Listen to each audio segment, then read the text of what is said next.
Kasama ko naman po ngayon ang isa pang grupo ng construction workers sa pangunguna ni Ginoong Nandel Quimon. Mula po sila sa Cagayan de Oro City. Ang reklamo nila ang below minimum na sahod at kawalan din po ng benepisyo. Sir Nandel, mayong udto. Mayong udto, sir.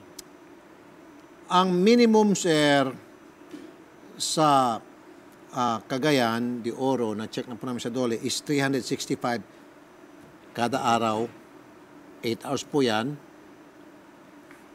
At ang inyo pong sweldo ay, magkano po yung araw nyo? 220. Sir. Kung 220 ang sweldo nyo, so kapos ng 145 pesos every day yung inyong amo sa inyo. Ilang araw sa isang linggo kayo nagtatrabaho? 7 days, sir. Walang pahinga. Pahinga. So, ibig sabihin, 30 days. Okay. Kinumpute po namin kanina yung pong 30 days ninyo sa 145 na kapos na pasahod ay nasa 4,000 plus kada buwan. Sir. Ang nalulugi sa inyo. Ikaw po ilang taon ka na sa kumpanya? Sa 10 na, sir. 10 taon. So, 10 taon times 145 times 30 times 12 times 10, kalahating milyon po ang utang ng kumpanya sa iyo. Lahat po kayo, 10 years? Mayroong 3, mayroong 5. Pagkatapos, sir, 13-month pay, hindi binibigay. Ganun lang nga, sir. Wala. Wala rin. Wala. For 10 years. Oo. Oh. Eh, mababa siguro yung 600,000 dito ang mga mga kolekta rito. Malaki-laking pera. Yun siguro yung sinabi na 13 months, sir. Yung baka yung 500. Ay, hindi. 500 pesos. Oo. 500 pesos ka binigyan ng tig-isa. 500. Bawat Hindi isa. po 13-month pay yun. Naintindihan niyo po yung 13-month pay, ibig sabihin? Kaya nga, dapat sa isang buwan na sahod namin, yun ang may bigay. Ng minimum wage? Oo. Oo, yun ang computation. Sino bang may-ari nito, kumpanya? Parang siyan, sir, si John Maligro. John Maligro. Ito yung boss nyo. Sige, tawagan natin si John Maligro. Okay. Now, meron ba kayong SSS, PhilHealth, Pag-ibig? Wala, sir. Wala rin? Wala. Wala ng 30-month pay, wala pa rin yung SSS, PhilHealth, Pag-ibig. OT? May OT naman, sir. Ilang oras kayo sa isang araw pinapatrabaho? Doon, 2 hours ang OT? Oo. So, 10 hours kayo? 10 hours. Minsan nga, pag may 8 hours kami, mag-alauna, ganyan. Oh. Sige, nasa yung telepono si Architect Resty Iloria ng Westmean Construction. Magandang tanghali po sa inyo, Architect. Sir. Sir, Mr. Iloria ng Westmean Construction ng CDO. Sir Resty. Magandang tanghali po. Mr. Resty, magandang hapon po. Sir. Sir Tulbo. Opo. Sir, andito po yung mga construction worker ninyo sa aming studio ngayon sa TV5. Ang kanilang reklamo... Sandali lang, Sir Rafi. Unang-una, hindi ko kilala yung mga tao na yan. Dapat, ang kausapin, sir, yung in charge sa kanila. Hindi ako. Sino po in charge? Sino po in charge, sir? Architect? Ay, hindi ko... Kasi sa Cagayan po yan dito lang ako sa Manila Dito ako sa Manila? Oo, dito lang ako. Manila-based ako Iba may hawak dyan sa Cagayan. So, sabihin niyo sir sa tao kung sino in charge sila doon. Sino ba in charge? Sino makakasagot? Sandali lang po, sir, ha? Sino? Engineer Cesar. Sino po si Engineer Cesar? Yun yung in charge doon. Naririnig ko, yun ang in charge. Okay, kayo po dito sa Manila operation? Sa Manila base lang ako.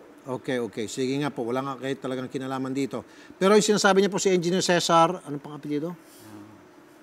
Kulang mano yung apelyido, sir. Dapat alam niyo, sir. Paano natin mahabol to kung hindi mo alam mo apelyido ng pinaka-boss niyo? Villarin. Cesar Villarin po, kilala niyo po, sir? Naririnig ko. Okay, sige po, yun na po tatawagan namin. Pasensya na po sa abala, sir. Yes, sir. Sir Rafi, sige nang tawagan, sir nyo. O sige, tawagan po namin yung pasensya na po sa sabala. Sige. Nasa linyang telepono si Miss Eva Acosta, Provincial Head ng Dole, Cagayan. Magandang tanghali po, Miss Acosta. Yes, sir. Good afternoon. Alam niyo po ba itong Westmin Construction dyan sa Cagayan? Sir?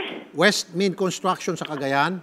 Ang Westman Construction, na i-verify na yan, sir, ng inspector ko. Siya daw ang contractor sa Gaisano Mall. Okay. Carmen. Okay. Sa Gaisano ba kayo? Nag-construct? Gaisano Mall? Sir. Okay, sa Gaisano Mall. Now, ano pa ho ang naging resulta ng inyong pag-inspect dito sa Westmin Construction, ma'am? Sir, hindi pa namin hindi pa namin na-inspection ang Westman Construction kasi wala mang problema na narating dito sa office namin. So kailangan po may problema muna makarating sa inyo para ganito, maka-inspect. sir, may proseso man tayo sa inspection natin. Opo. Ang routine inspection natin, mag-start pa, sir, next week. Kasi yung mga inspectors natin, na busy sila, nag-draft ng mga orders sa mga findings last year. Pero kung may na-receive kami na complaint, sir, from the employees ng Westman Construction, immediately, sir, ang regional director natin, mag-issue yan ng inspection authority, directing our inspector to inspect the Westman Construction kung ano ang inirereklamo nila. Okay, ma'am, pwede ba paiksin ko tong reklamo nila? Ganito Sir? po yan. Ma'am, pwede ba paiksin natin na lang itong usapin? Patawag nyo po ito pong Westmin. Pero sasamahan po namin, ma'am, pakinggan nyo po muna ako, madam. Sasamahan po namin sila dyan sa inyo para mag-file ng formal complaint. Walang problema, sir. Pero ma'am, Yes, sir. para mapabilis yung proseso, ipatawag nyo na po yung mga taga-Westmin para magkaharap-harap na po sila. Sir, wala kami kasing basihan. Kung ipatawag namin si Westman Construction ngayon, wala kaming basihan kung bakit ipatawag namin si Westman Construction. Kasi kung po, may reklamo ang mga tao na yan, yung nasa inyo, pwede yan ang gagamitin namin na ipatawag namin si Westman Construction. Pero as of now, sa sinasabi mo na tatawagin namin si Westman, wala pa kaming basihan, sir, na ipatawag namin siya. Yes, sir. Okay. Ma'am, pwede ba ako muna magsalita? Huwag muna kayo magsalita. Please. Okay, sir. Okay, parang sir. awa mo na, magmamakawa ko sa'yo, okay? Yes, sir. Ganito yan Akala po, ko, ma'am. sir, pwede na. Okay. Alright.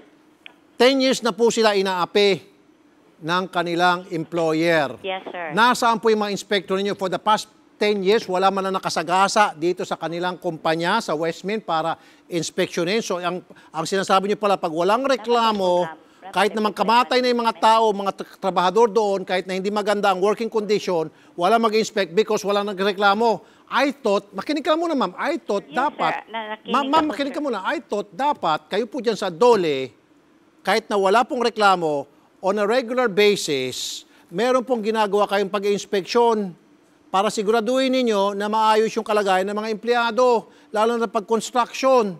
Hindi po katulad sa nangyari sa Maynila, kapag may disgrasya noon, nag-exhibition yung mga taga-Dole, hindi pwede yan, hindi pwede yun. Mali yan, mali yun. Dahil na media. Ma'am. Yes, sir. Ma'am, sandali lang, patapusin mo ako. One more minute. What I'm trying to suggest to you, since for the longest time, inapito for 10 years, lahat sila, at naging pabayaan Dole dyan, ma'am, gumanti naman kayo, patawag nyo po ito pong Westmin, sasamahan po namin sila sa Dole, dyan sa inyo, kami po ililipad from Maynila to Cagayan, paunlakan nyo naman kami at mga empleyado rito na magkaharap-harap para naman itong Westmin magpaliwanag. Huwag yun, ma'am, sasabihin nyo, kailangan magreklamo, and then may proseso pa, mag-issue pa ng kung ano-ano. Ma'am, abutin ng siyam-siyam yan. Lalo pat, makinig ka one more time, lalo pat, ito rin may-ari nito ay isang mayor.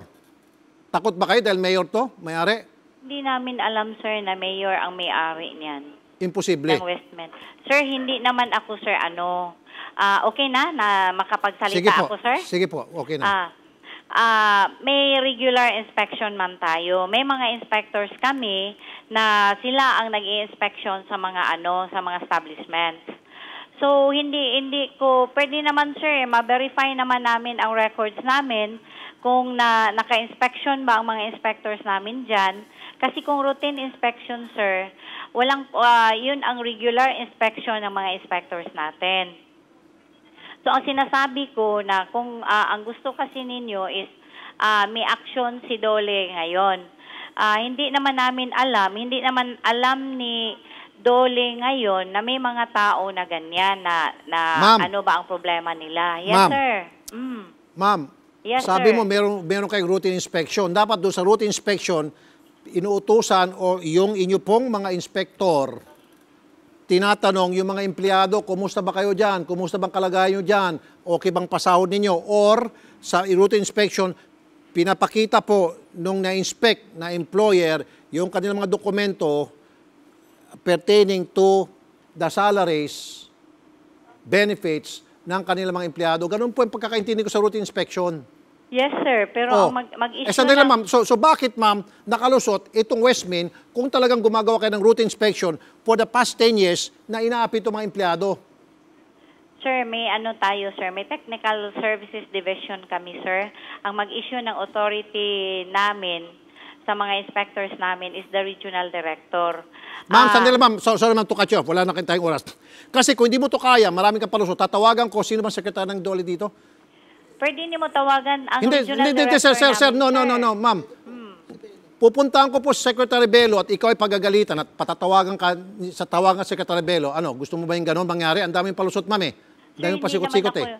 Hindi naman ako nagpalusot, sir. Ma'am, ayaw po ni Presidente Duterte yung ginagawa mo ngayon na red tape to, marami ka pang mga chechiburet yung pasikot-sikot. Okay? Kasi kung hindi mo kaya, sabihin mo lang, ngayon po mismong araw na ito, pupunta kami kay Secretary Bello. At sasabihin namin kay Secretary Bello, yung naging kapabayaan nyo dyan, sa Dole Cagayan, kaya nakalusot for 10 years, paulit-ulit na naapi itong isang mga empleyadong ito ng isang kumpanya. Ang regional director naman namin, sir, ang mag-issue ng authority. Sir, hindi naman ako nagpalusot, sir. In-explain ko lang kung ano ang proseso namin kasi may mga inspector. Ma'am, ito po sila, ma'am, bumiyahe pa all the way from Cagayan at wala pang tulog, okay? Andito naman, sir, ang mga inspectors namin, sir, tiningnan ang kasi sila man ang magpunta sa mga establishments. Ang regional director namin. Ma'am, kasi kung ginagawa talaga ng inyo pong mga inspektor yung kanilang trabaho ng tama, hindi sana nakalusot to. Hindi sana kayo nalusotan. Makinig ka, ma'am. Secretary Sylvester Bello ng Dole. Magandang tanghali po, Secretary Bello. Sir. Hello, Rafi. Magandang tanghali sa inyo. Sir, meron po itong isang kumpanya na sinasabi po pag-aari di umano ng isang mayor. For the past 10 years, sir, aping-api sila ng kanilang employer at sabi po sa akin ng Dole Cagayan, nasa kabilang linya, on a regular basis daw, nag-inspection daw po yung Dole Cagayan. Sabi ko, nag-inspection yung Dole Cagayan, bakit for 10 years hindi lang nasa pool itong kumpanya na inaapi yung mga empleyado sa loob ng 10 taon? Secretary. Ano ba, hindi ba compliant yung Hindi po compliant, sir, kasi po hindi sumusunod sa minimum wage, wala pong benefits, wala pong 13-month pay. Lahat po wala. Dapat issuean agad ng compliance order yan. Ayun. Oo. Walang mayor, basta pagdating sa batas Rafi. Oo. Sabi ko nga po, sir, ayaw po ni Presidente yung gano'n na marami pang matchechiboreche, kailangan diretsuhan na agad. Kung parusahan agad yung nagkasala ng kumpanya. So, sir, dyan na lang po muna kami magdediretso sa inyong tanggapan para bahala na kayo tumawag sa Dole Cagayan. Sige, Rafi. Pag-text mo lang ang pangalan ng kumpanya at pa-inspectionan ko, pag talagang violation yan, pabibigyan namin ng compliance order agad. Secretary Bello, maraming salamat po. Mabuhay ka, Secretary Bello, sir, ng Dole. Salamat, Rafi. Thank you po. Miss Eva Acosta, magandang hapon. Yes, sir. Magandang hapon po. Narinig mo po yon? Hindi ko marinig, sir, kasi mahina.